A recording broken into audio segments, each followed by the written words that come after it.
Doctor Babasaheb आंबेडकरांना 3 गोष्टी जीवापाड प्रिय होत्या.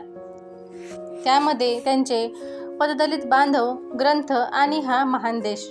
त्यांना ज्ञानाची तृष्णा किती मोठी होती याचे वर्णन करण्यापेक्षा फक्त कल्पनाच करता येईल. कधी कधी तर ते खोलीच्या बाहेर पडत नसत की सूर्यप्रकाशही बघत नसत. अशा वेळी ते जेथे असतील तेथेच, म्हणजेच अभ्यासिकेत, शयनकक्षात किंवा त्यांच्या ग्रंथसंग्रहाने मोठा भाग व्यापलेल्या मुख्य हॉलमध्ये त्यांना चहा, कॉफी, बिस्किटे, दुपारचे किंवा सायंकाळचे भोजन त्यांना नेऊन द्यावे लागत असे. काही वेळा कोणी त्यांना भेटायला आल्याचे आणि वाट पाहत असल्याचे सांगितले तर बाबासाहेब बाहेर येत असत. कोण आले ते बघत असत, त्यांचे अभिवादन स्वीकारत आणि एकही शब्द न बोलता परत जागच्या जागी येऊन बसत आणि अभ्यासात हरवून जात असत.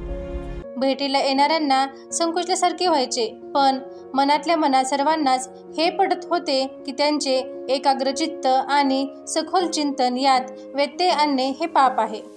कोणत्याही प्रकारे कुरबुर न करता बाबासाहेब जिंदाबाद अशी घोषणा देत ते लोक तिथून निघून जात असत. इतर काही प्रसंगी, विशेषतः जेव्हा भेटीची वेळ पूर्वनियोजित असायची तेव्हा त्यांचा खास मूड असेल तर ते बाहेर येऊन अभ्यागतांना भेटत असत.